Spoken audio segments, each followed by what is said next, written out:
All I wanted was a bowl of cereal. So I did what anybody would do. I walked to the closest cafe, bought an iced coffee, chugged it and filled the empty cup with milk.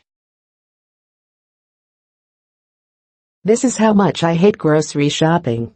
I will do anything, including pilfer, to avoid the task. As a result, my kitchen is so barren and spotless that you could eat off the floor if I ever had food to serve on it, that is. Were it not for my roommate, I'd probably unplug my fridge to save the energy.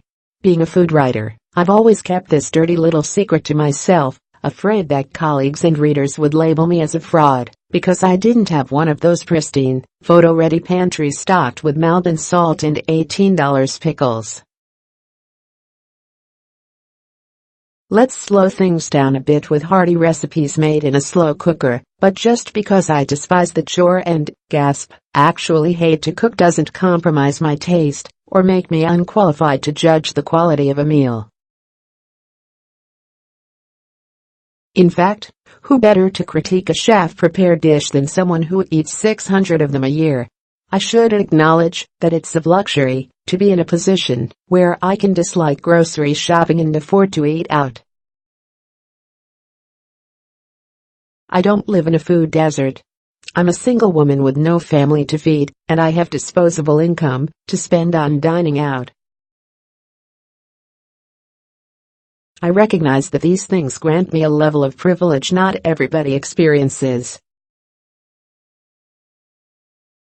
We have to appreciate how lucky we are to go grocery shopping every day, says Michael Ruhlman, author of Grocery: The Buying and Selling of Food in America. This is a chore, you should say. I know I don't like it, but I'm very lucky to be able to do it.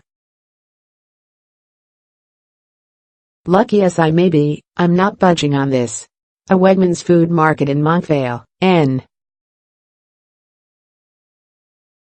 J. Gabby Jones, Bloomberg. I thought for sure that I could change my feelings about food shopping and cooking by linking them to things that I actually enjoyed. I volunteered with a number of food-related organizations, including one where I help children learn how to cook. I've also regularly delivered produce to the elderly who could no longer make it to the store. Alas, I'm a grocery Grinch to the end. My reasons are as varied as your supermarket's tomato sauce selection. The lack of clocks and maze-like layout lead me to believe whoever designed the store is tricking me. Putting the milk all the way in the back? Nice try. Why make the trek when the coffee shop on my street keeps it right by the door? In reporting for this story, I've learned that grocery stores keep dairy in the back so they can more easily keep it cold off the delivery trucks, but I'm still annoyed. Furthermore, stepping foot in a supermarket stokes nearly all of my anxieties. The number of options is crippling for someone who has a hard time making decisions. My internal Peter Pan is appalled that I'm doing something so adult, and as a commitment-phobe, that little bag of baby carrots seems huge when I consider that I'll be stuck with them until I eat them all, or, more likely, let them rot. Will mushrooms work instead of zucchini? How to swap ingredients with confidence. If I dig deeper into my disdain, my upbringing probably has something to do with it.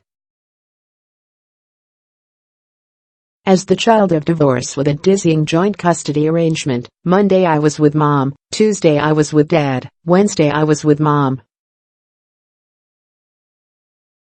Trips to the store were inconsistent and frenzied. My parents went to great lengths to make sure food was on the table every night, but proper meal planning was difficult when they were constantly making sure my bags were packed. It's no surprise that this idiosyncrasy has affected my dating life. I tend to gravitate toward men who love to cook for me. Once I stayed too long with a man, partly because his pasta e fagioli tasted exactly like my Italian grandfather's. Who, by the way, if he were alive, would be mortified to learn that his granddaughter once paid $42 at a restaurant on a plate of spaghetti with clam sauce. In discussing my attitude with friends, I've learned that I'm not alone. I also learned that a number of them find joy in grocery shopping. My response: tell me your secret. A farmer's market in Atlanta in 2016.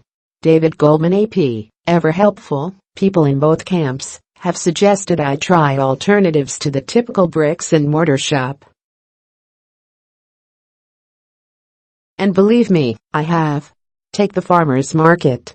The addition of dogs and free apple samples makes shopping for food slightly more enjoyable, but for me the fun stops there.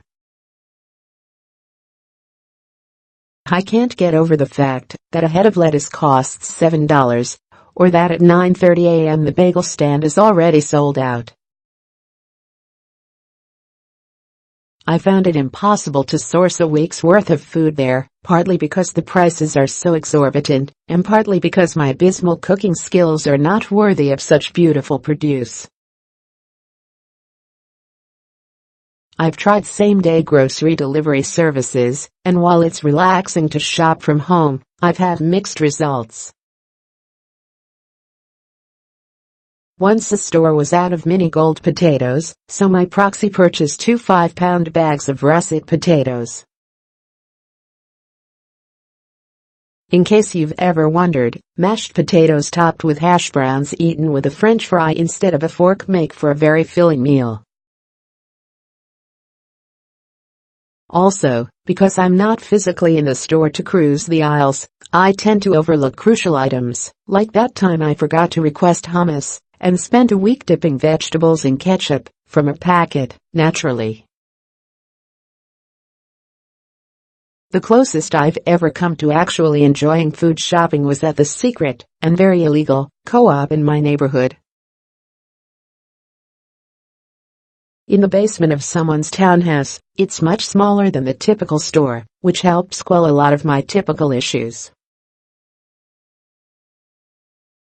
The last time I visited the space, in operation for more than 40 years, one of the workers was sharing photos of her recent trip to Mexico with a customer. The vibe is beyond welcoming. I feel as if I'm among friends. What's more, prices are jaw-droppingly low. Because there's less overhead, and the owners work with local growers, organic avocados go for 79 cents, and a jar of tahini is $2. 13. Who cares that the olive oil is sold in an old peanut butter jar? The Department of Health, I suppose, but we'll keep this one our little secret. Grocery stores know that such alternatives are bad for business.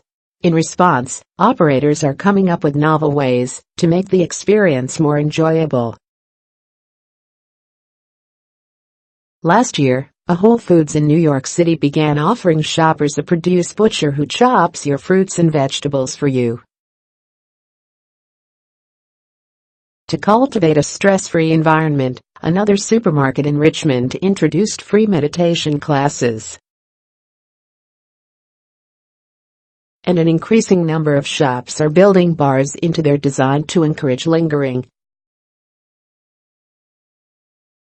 Grocery operators are asking themselves, how can we make it easier for you? Says Rich Majors, Chief Operating Officer at BRR Architecture, which specializes in grocery store retail design. They're looking for intriguing ways to turn what was previously a chore into an enjoyable experience. Well, I'm not buying it. For me, nothing could be more enjoyable than letting someone else do the shopping, and, while they're at it, the cooking too.